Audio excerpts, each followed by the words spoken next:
Agama Islam seorang muslim karena jabatannya dia memberi izin berdirinya rumah ibadah seperti kelenteng, gereja. Dia dapat dosa jariah mengalir terus.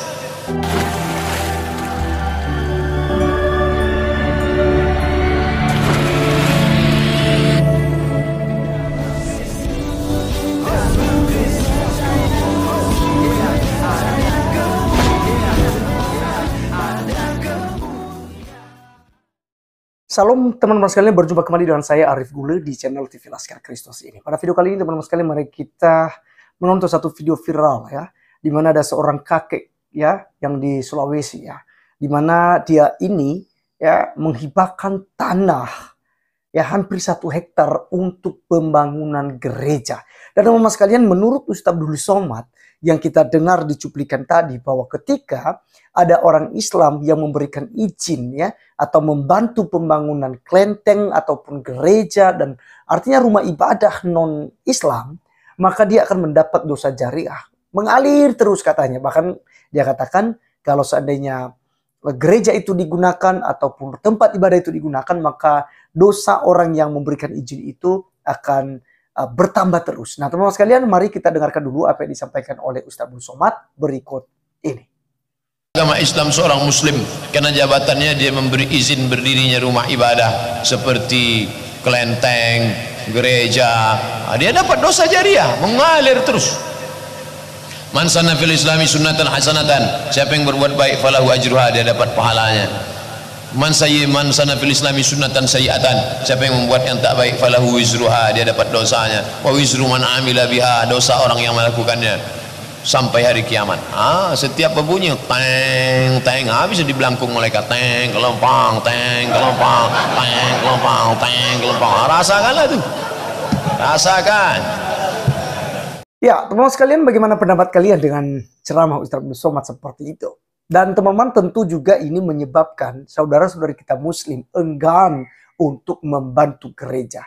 Inilah yang menyebabkan juga banyak gereja mengalami kesulitan untuk mendapatkan dukungan tanda tangan, sekitar 60 tanda tangan dari non-Kristen ya saat mendirikan rumah ibadah. Karena tentu saja mereka takut tanda tangan ya soal izin pembangunannya oleh lingkungan tersebut ya. Dan tidak sedikit jadinya ya gereja ditolak pembangunannya gitu ya. Dan tidak didapat izin gitu ya. Tidak mendapat izin untuk pembangunan.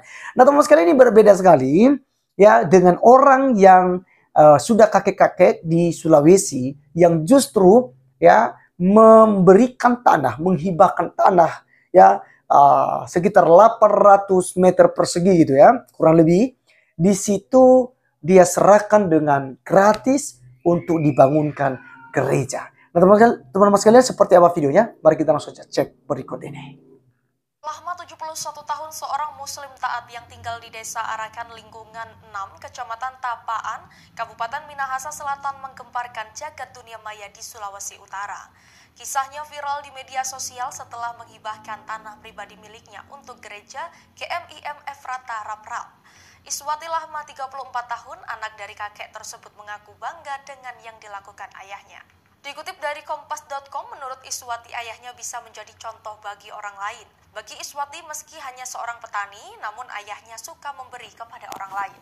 Sikap toleransi yang ada pada diri Robo Lahma membuatnya sangat dikenal di desa tempat tinggalnya. Saat ini dalam menjalani hidup berkeluarga, Robo Lahma yang biasa dikenal Pak Ade Robo ditemani istrinya Rapia Tawas 64 tahun. Di desanya Arakan, Robo Lahma termasuk salah seorang tokoh muslim taat. Pada 2005, Robo pernah menjadi ketua pembangunan Masjid An-Nur di desa Arakan. Iswati juga menyebutkan tanah yang diberikan ayahnya secara sukarela ke gereja yang ada di desa Raprap. Belum lama ini, sikap toleransi dan aksi solidaritas yang dilakukan Robo Lahma viral di media sosial. Kakek Robo menghibahkan sebidang tanah miliknya ke gereja Masehi Injil di Minahasa Efrata Raprap, wilayah Semenanjung Tatapan, Minahasa Selatan. Dalam unggahan yang beredar, luas tanah yang dihibahkan ke gereja seluas 884 meter persegi. Terlihat juga Robo Lahma saat memberikan surat tanah kepada Pendeta Weli Budihang mewakili gereja dan disaksikan Wakil Bupati Minahasa Selatan, Petra Rembang, dan pendeta serta jemaat di gereja tersebut.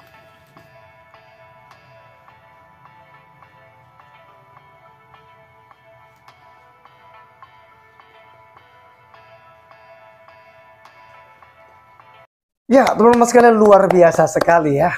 Ya, untuk kakek yang sudah tua dan menjadi kebanggaan, bahkan menjadi viral di Republik Indonesia, di media sosial tentunya juga, bahwa inilah seseorang yang sangat baik hati gitu ya.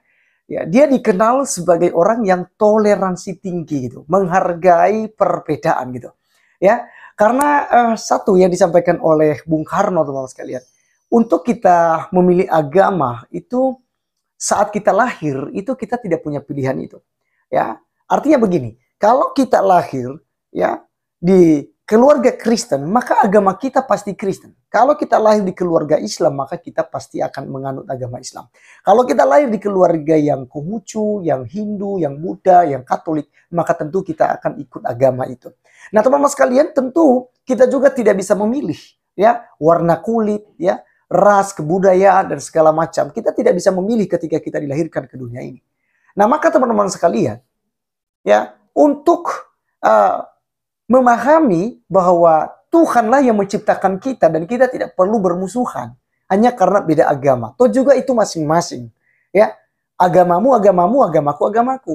Ya kan? Kita sama-sama menjalani. Kalau di Republik Indonesia juga kita diberikan kebebasan hak untuk memilih dan menentukan agama kita.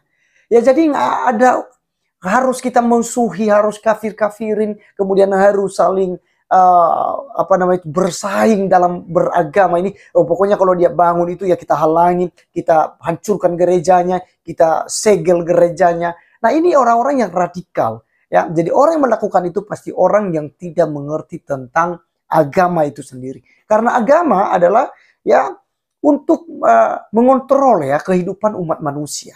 Akhlaknya dibentuk gitu. Ya bukan untuk menjadi jahat, bukan untuk menjadi radikal, tapi justru untuk menjadi lebih baik. Karena agama itu adalah tidak agama kacau, agama tidak kacau. Nah, jadi teman-teman sekalian, jika Anda orang yang beragama lalu suka bikin kacau, Anda harus malu ya.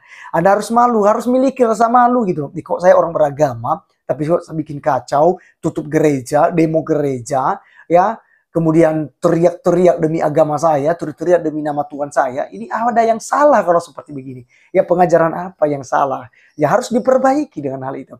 Jadi teman-teman sekalian, kita sebagai orang Kristen sangat berterima kasih buat kakek tadi yang sudah menghibahkan itu. Dan kita percaya bahwa Tuhan akan memberkati. Tuhan yang akan membalaskannya. Ya, sekalipun kita beda iman, tapi kita punya hak untuk berdoa orang-orang benar seperti itu. Ya, orang-orang baik gitu ya. Ya, menurut kita sebagai manusia. Tapi bagi Tuhan yang menentukan apakah dia orang baik di hadapan Tuhan atau bukan, itu urusannya dengan Tuhan. Kita tidak bisa menghakimi seperti itu. Tapi realita yang kita lihat, kita merasakan kebaikan yang dilakukannya. Menghibahkan tanahnya untuk pembangunan gereja. Luar biasa. Terima kasih teman-teman sekalian. Biarlah video kakek ini boleh menjadi contoh bagi yang lain. Dan bagi saya, teman-teman semua, untuk kita selalu berlaku baik dimanapun kita berada. Ciptakan kedamaian di NKRI ini. Saya Arif Gula, undur diri. Sampai ketemu di video berikutnya. Tuhan Yesus memberkati kita. Salam.